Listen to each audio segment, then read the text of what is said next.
헤로드 왕 때에 예수께서 유대 베들레헴에서 나시매 동방으로부터 박사들이 예루살렘에 이르러 유대인의 왕으로 나신 이가 어디 계시냐?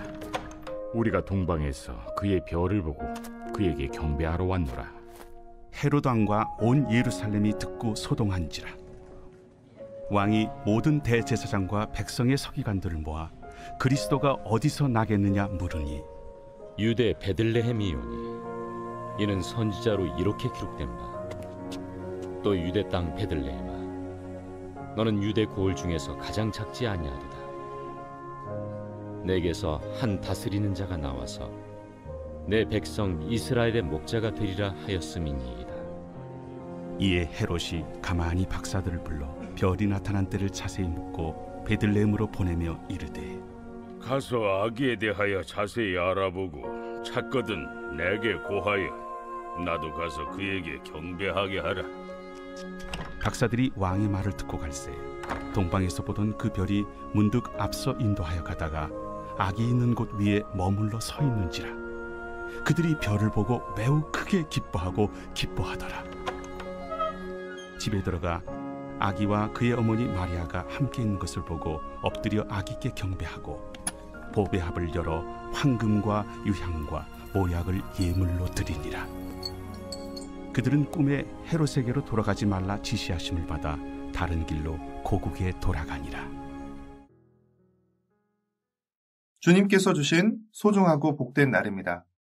오늘도 주님의 말씀을 따라 살기 위해 말씀 앞에 나오신 여러분을 환영하고 축복합니다. 오늘 묵상 본문은 마태복음 2장 1절부터 12절까지 말씀입니다. 예수님이 태어나시던 때의 구체적인 정황에 이어 역사적 정황을 소개하고 있습니다. 예수님은 헤롯 대제라 불리는 헤롯 왕 때 베들레헴에서 태어나셨습니다. 동방으로부터 온 박사들은 점성술사들로서 왕의 탄생을 알리는 별을 따라 예루살렘에 와서 유대인의 왕으로 태어나신 이가 어디에 계시냐고 물었습니다. 이에 헤롯을 비롯한 예루살렘 사람들은 크게 놀라고 당황했습니다. 헤롯이 엄연히 왕으로 유대를 다스리고 있었는데 새로운 왕이 어디 계시냐고 물어보았기 때문입니다. 당황한 헤롯은 대제사장과 서기관들을 불러 모아 그리스도가 어디서 태어나겠는지를 물었고 대제사장과 서기관들은 유대 땅 베들레헴에서 그리스도가 태어나실 것이라는 미가서의 예언을 인용하며 베들레헴이라고 답합니다. 5절과 6절 말씀입니다. 이르되 유대 베들레헴이오니 이는 선지자로 이렇게 기록된 바 유대 땅 베들레헴아 너는 유대 고을 중에서 가장 작지 아니하도다. 내게서 한 다스리는 자가 나와서 내 백성 이스라엘의 목자가 되리라 하였음이니이다. 이에 헤롯은 박사들을 불러 베들레헴에서 그리스도가 태어나실 것이라고 알려주며 별이 나타난 때를 묻습니다. 이는 왕으로 태어난 그리스도의 나이를 파악하기 위한 것이었습니다.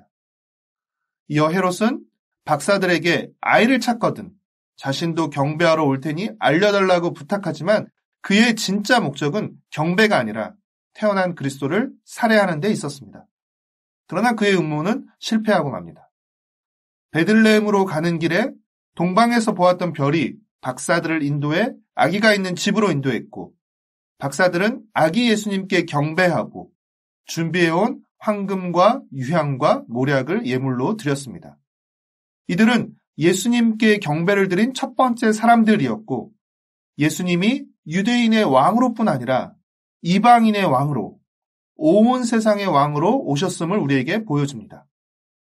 아기 예수님을 경배한 박사들은 꿈에서 헤롯에게 돌아가지 말라는 지시를 받고 왔던 길이 아닌 다른 길을 통해 고국으로 돌아갑니다.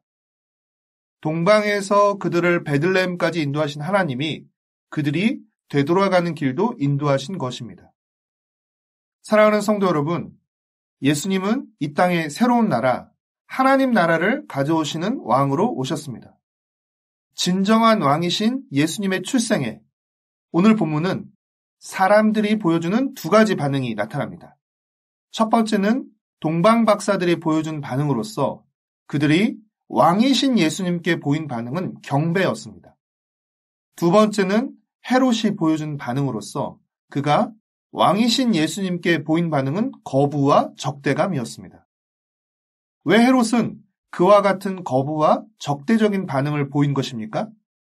자신의 왕됨을 포기하고 싶지 않았기 때문입니다. 그랬기에 그는 예수님을 죽여서라도 자신의 왕됨을 계속 지키려 했던 것입니다. 종교 지도자들과 서기관들도 사실 헤롯과 크게 다르지 않았습니다.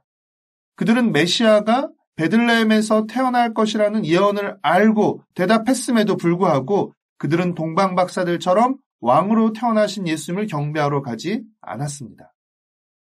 사랑하는 성도 여러분, 우리 중 헤롯처럼 예수님을 거부하거나 적대적인 반응을 보이는 사람은 없을 것입니다.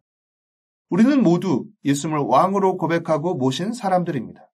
그러나 입술의 고백으로만 끝나서는 안 되고 그것이 삶의 순종과 경배로 이어져 가야 합니다.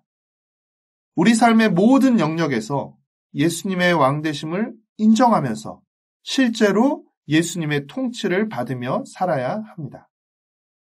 왕이신 예수님의 통치를 받고 목자이신 예수님의 인도를 따르며 예수님을 경배하는 복된 하루하루를 살아가시길 축복하고 소망합니다. 기도하겠습니다. 사랑하는 주님, 주님이 저의 왕과 목자이심을 고백하며 주님을 찬양합니다.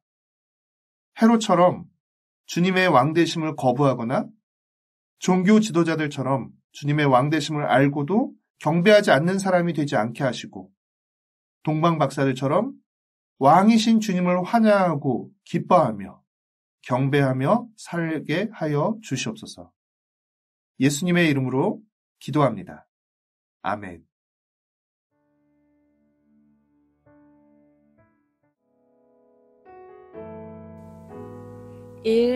오심 기도. 하루 5번 마음을 다해 드리는 기도.